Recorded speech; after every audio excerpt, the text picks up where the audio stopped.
can see that one too. All right, so we've had the Singer delivered, and Alvin is going to tell us a little bit about it. So what can you tell us?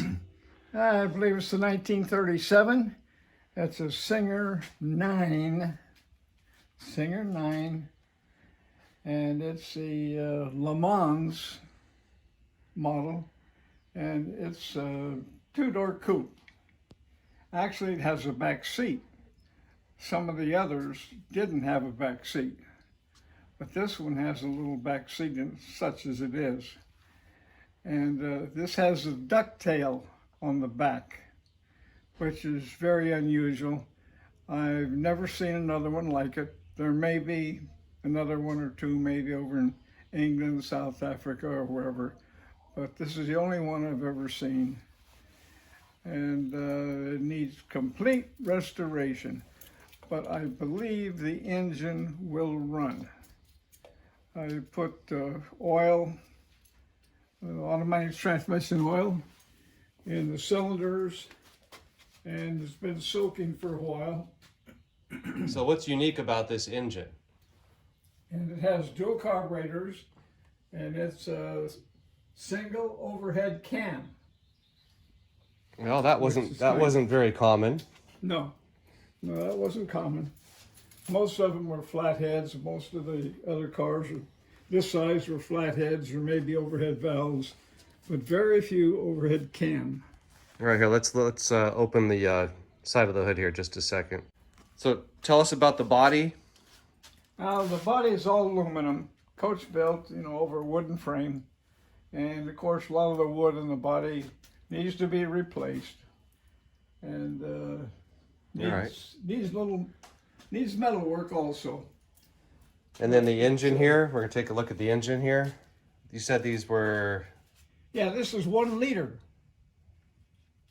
1,000 cc's. With Zenith carburation? I think they're Zenith or... I can't quite read that. I haven't looked that closely yet to see what they are.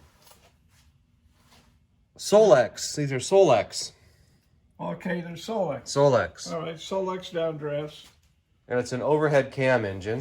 Single overhead camshaft. Almost looks like... So this would be cast iron, obviously. Right. Is that an aluminum head? No. Cast iron head, cast iron block.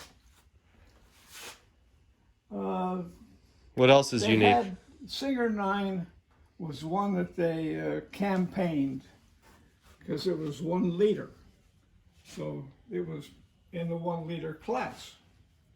And they were very competitive at that particular time in the 1 liter class, primarily because they were overhead cam and dual carburetors. And anything unique about the suspension? Not really.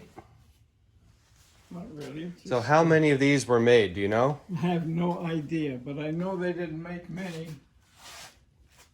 I would imagine there's probably this particular model, less than half a dozen worldwide, I'm sure. I'd be surprised if there was more than 2 or 3 with this body style, which is actually, it looks like a coupe, but it has a back seat. And also, it has a ducktail. Pretty beat up, but it's restorable. Well, all aluminum here. All aluminum. But very unusual to find the ducktail. It's kind of similar to the MG Airline. Right, the Aeroline Coupe. The Airline Coupe.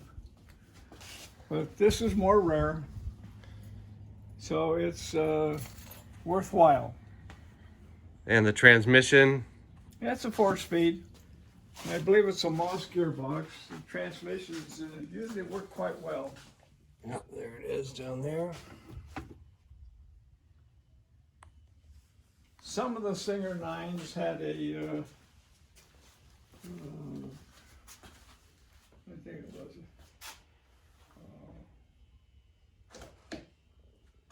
some of them had